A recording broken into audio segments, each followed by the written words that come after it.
सबको लगता है ईएमआई टाइम पे देना काफी है, लेकिन असली सच आपको कभी नहीं बताया गया। लाखों की सैलरी, फिर भी लोन रिजेक्ट।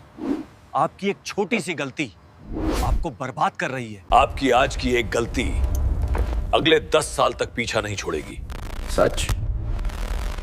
खुद देख लो। नमस्कार दोस्तों, सोचिए आप अच्छा खासा पैसा कमाते हैं, आपकी नौकरी पक्की है, आपके पास अपना घर है, सब कुछ ठीक चल रहा है। लेकिन जब घर में कोई मजबूरी आ जाती है और आप बैंक से उधार या लोन मांगने जाते हैं तो बैंक मैनेजर आपको साफ मना कर देता है।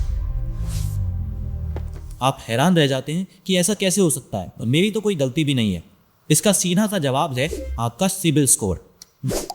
दोस्तों, आज के इस डिजिटल जमाने में बैंक आपकी शक्ल, आपकी ईमानदारी या आपकी कमाई देखकर उधार नहीं देते। बैंक सिर्फ एक नंबर देखते हैं जिसे सिबिल स्कोर कहते हैं। ये 300 से लेकर 900 के बीच का एक नंबर होता है। यही नंबर तय करता है कि आपको उधार मिलेगा या नहीं, और अगर मिलेगा तो कितना ब्याज लगेगा। अब इसके पीछे कई सारे कारण बताए जाते हैं। ज्यादातर लोगों को लगता है कि भाई सिबिल स्कोर का मतलब सिर्फ इतना है कि मैंने पहले जो उधार लिया था उसकी किस्तें समय पर भरी या नहीं। अगर आप भी ऐसा ही सोचते हैं तो आप बहुत बड़ी गलतफहमी में हैं।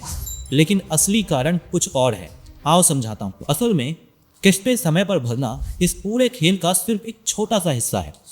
ये नंबर कोई इंसान नहीं बनाता, बल्कि एक कंप्यूटर मशीन बनाती है। अगर आपने आज तक अपनी जिंदगी में कभी कोई उधार नहीं लिया है, क्या आपका ये नंबर 900 होगा? जी नहीं। आपका स्कोर नहीं बनेगा या NH नो हिस्ट्री दिखेगा, और बैंक में आपकी क्रेडिट जिम्मेदारी का कोई अंदाजा नहीं होता। तो आखिर ये नंबर बनता कैसे है? अगर किसी का नंबर 800 है तो वो इतना अच्छा क्यों है? आइए इसे एकदम आसान भाषा में स्टेप बाय स्टेप समझते हैं। कंप्यूटर आपके इस नंबर को 5 हिस्सों में बांटता है। पहला और सबसे बड़ा कारण है आपका पुराना लेन देन।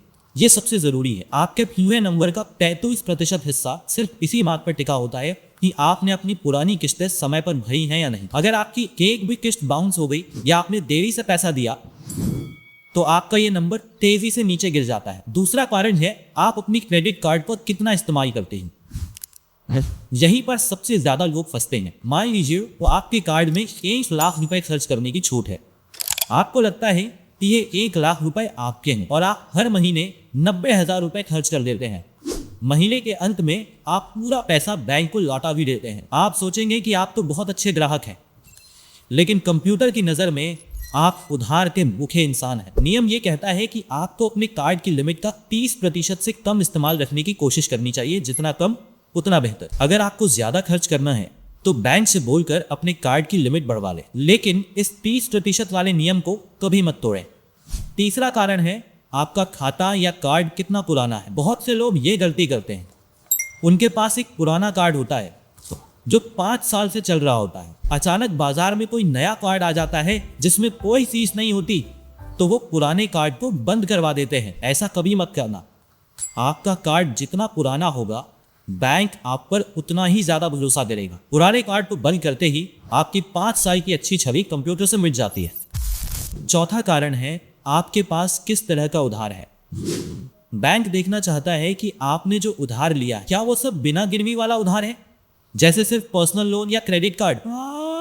ये बैंक की नज़र में खतरनाक है। आपके पास कुछ ऐसा उधार भी होना चाहिए जिसमें आपने कुछ गिरवी रखा हो, जैसे सोने पर लोन, घर पर लोन या गाड़ी का लोन। दोनों तरह के उधार का मिला जुला होना बहुत जरूरी है।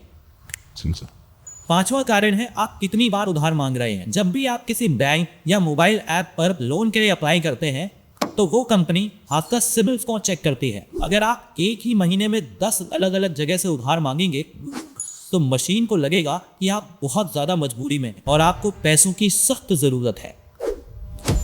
इससे घबराकर मशीन आपका नंबर तुरंत नीचे गिरा देती है। दोस्तों, क्या आपने भी कभी वो गलती की है जहां आपने अपना सबसे पुराना कार्ड सिर्फ इसलिए बंद करा दिया क्योंकि आपको कोई नया कार्ड मुफ्त में मिल रहा था?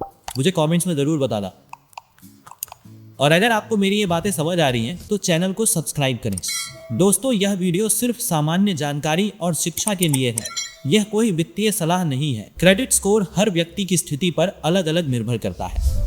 अपनी रिपोर्ट चेक करने या सुधार के लिए पेशेवर सलाह लें या आधिकारिक सिबिल वेबसाइट देखें। अब आते हैं सबसे जरूरी बात पर। अगर आपका सिबिल स्कोर एक बार खराब हो गया तो क्या करें? मान लीजिए आपने कई साल पहले किसी लोन का पैसा नहीं चुकाया, क्या आपको पता है कि 10 साल बाद भी वो दाग आपके खाते में लाल रंग के निशान की तरह दिखता रहेगा? जब तक आप उस बैंक का पूरा पैसा नहीं चुकाते वो दाग नहीं मिटेगा। तो इस खराब नंबर को ठीक कैसे करें? सिंपल सा तरीका है। अगर कागज पर एक काली लकीर खींची है तो उसे मिटाने के बजाय उसके बगल में एक बहुत बड़ी सफेद लकीर खींच दो। पहला काम, अगर आपका नंबर 500 या 600 के आसपास है, कोई भी बैंक आपको नया उधार नहीं देगा। आपको बैंक में जाकर 50,000 रुपए की एक फिक्स डिपॉजिट यानी एफडी करानी है और बैंक से कहना है कि इस एफडी को गिरवी रखकर मुझे एक क्रेडिट कार्ड दे दो। बैंक खुशी खुशी दे देगा क्योंकि उसका पैसा आपके एफडी के रूप में सुरक्षित है। दूसरा काम, अब उस कार्ड से हर महीने सिर्फ 10 या 15,000 रुपए का राशन या सामान खरीदे और जैसे ही महीने का बिल आए उसे आखिरी तारीख से पहले ही भर दे। तीसरा काम, जब आप 6 महीने तक ऐसा करेंगे तो कई मामलों में आपका नंबर धीरे धीरे बढ़कर 700 के पार पहुंच सकता है। यह हर व्यक्ति पर निर्भर करता है। चौथा काम, अब शांति से बैठिए। कुछ ही महीनों के अंदर अगर आपका स्कोर अच्छा हो गया तो बैंक खुद आपको फोन करके बड़े लोन्स और नए कार्ड की पेशकश करने लग सकते हैं। ये आपकी स्थिति पर निर्भर करता है। दोस्तों, ये सिबिल स्कोर कोई जादू टोना नहीं है। ये सिर्फ आपके पैसों के लेन देन और आपकी ईमानदारी का एक पर्चा है। एक बार आप इस मशीन के नियम समझ गए तो आप कभी घाटे में नहीं रहेंगे। हमें पूरी कोशिश करनी चाहिए कि हम अपनी चादर देखकर ही पैर पसारें और सिस्टम को अपने फायदे के लिए इस्तेमाल करें। उम्मीद करता हूं ये वीडियो इंफॉर्मेटिव लगा होगा। वीडियो पसंद आई हो तो लाइक करें, अपने दोस्तों के साथ शेयर करें और सब्सक्राइब करना मत भूलना। बहुत बहुत धन्यवाद।